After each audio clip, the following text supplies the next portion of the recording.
Escanor is easily one of the most powerful characters in the seven deadly sins. So much so that he has been known as the strongest human alive.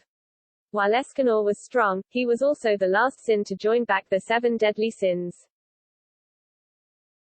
This made his identity mysterious, thus his strength questionable. One would always wonder how strong he was and would he be able to defeat any commandments. But his appearance made all doubts clear. Escanor became an instant fan favorite as his display of pride was loved by all.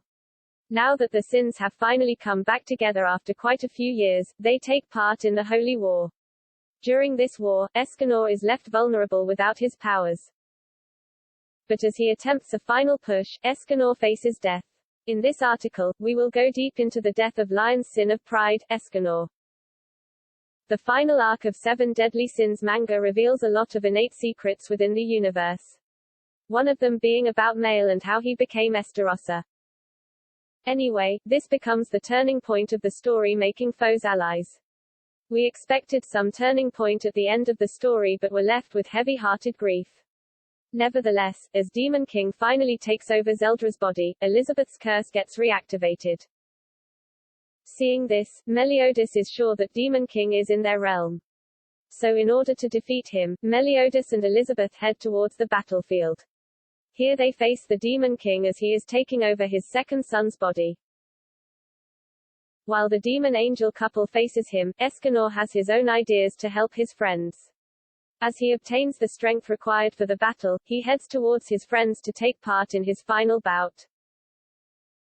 Yes, Lion's sin of pride Escanor did die in Seven Deadly Sins. Escanor was initially the second prince of the kingdom Castellio. He was a very weak and frail person, as his knight persona. But as he obtains Miles' grace, sunshine, he becomes the strongest human alive. Fueled with his pride, Escanor goes to fight the Demon King at the epitome of his strength in his The One form. Unfortunately, the borrowed grace was sufficient to defeat Demon King, causing him to disintegrate his life force. Doing this, he is able to match Demon King in a fight, but it has a huge collateral cost. He uses every bit of his strength to fuel sunshine, which completely disintegrates Escanor. He did himself for further battle and final attack against the Demon King. Nevertheless, Escanor was to meet his impending death. Escanor, who was fueled by his borrowed grace, goes into the battlefield to fight the Demon King. Here, he beats the Demon King entrapped in Zeldra's body into a pulp. Escanor takes over this duty as Meliodas, who was Zeldra's brother, couldn't do that.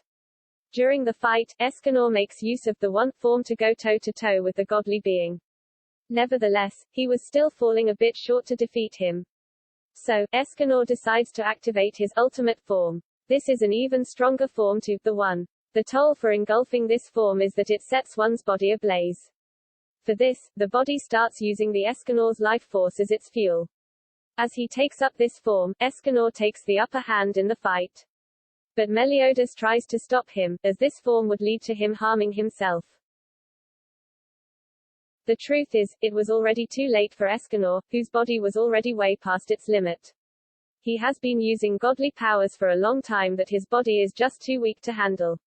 According to Escanor, he was about to die anyway, so he wants to die an honorable death fighting alongside his friends.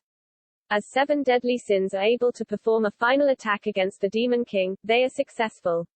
As they bask in the goodbyes to Zeldris and Gelda, Escanor says the same for himself. His time was nearly up as his body continued to burn into ash. The ramifications of his abilities were too high for anyone to heal him.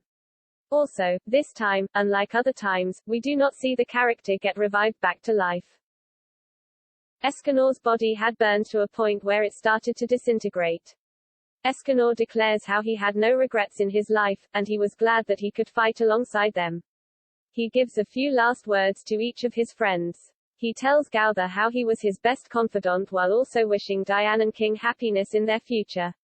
Escanor asks Elizabeth to give his regards to her dad while thanking Mael for granting him that grace.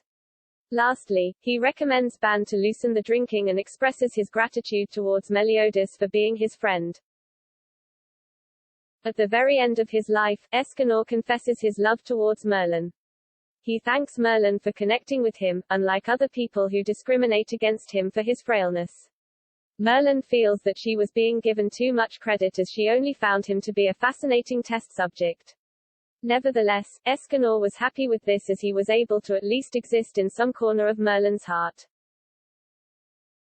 Merlin wishes she had met Escanor 3,000 years ago. Escanor tells her how he would have followed her no matter what crime or sin she committed. Merlin is surprised that Escanor even knows about her sin. Nevertheless, it was only a hunch by Escanor. He has always felt that Merlin was sad within herself. Then as Escanor's body begins to give out its final flames, he asks his friends to walk away. But instead, Merlin approaches him as she tells him how she could never be able to reciprocate his love. So, instead, she decides to keep the burn marks from his final flames as a symbol of the only man who ever loved her. She kisses him goodbye as he recites his last lines, disintegrating away. Mael is a part of the goddess clan, being one of the 4 archangels. He was Ludociel's younger brother and was considered the strongest of the 4 brothers. Mael was previously the holder of the grace, sunshine. 3,000 years ago, as the Holy War took place, then Commandment of Selflessness Gauther cast a universe-wide spell to bring the Holy War to an end.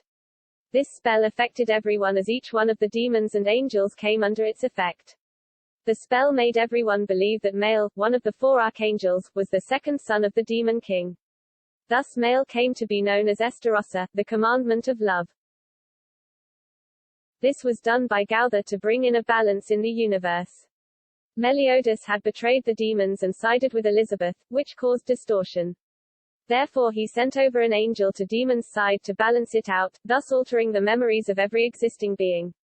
But as Mael gained dark powers through his new commandment, he lost his grace, sunshine. This roamed around for centuries as it one day ended up in Castelian to enter a human, Escanor. When Mael came back to existence, Escanor gave the sunshine back to him as only he will be able to bring out its true potential. Later as the Sins again headed to face the Demon King, Escanor borrowed the grace from Mael for one last time before his death.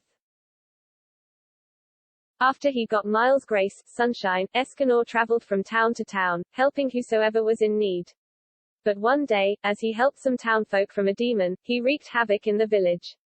Looking at his scary stature, people got afraid of him, causing him to be framed for the destruction of the village. As this event took place in Britannia, Meliodas, Merlin, and Zarathustra were sent over to restrain him. While he does get caught, Escanor hurts Zarathustra. Later as he disrespects King Bartra, Escanor is given the title of the Sin of Pride, Lion Sin Escanor. Along with this, he is handed a death sentence which is stopped by Meliodas. Later leading to Escanor joining him in the 7 deadly sins.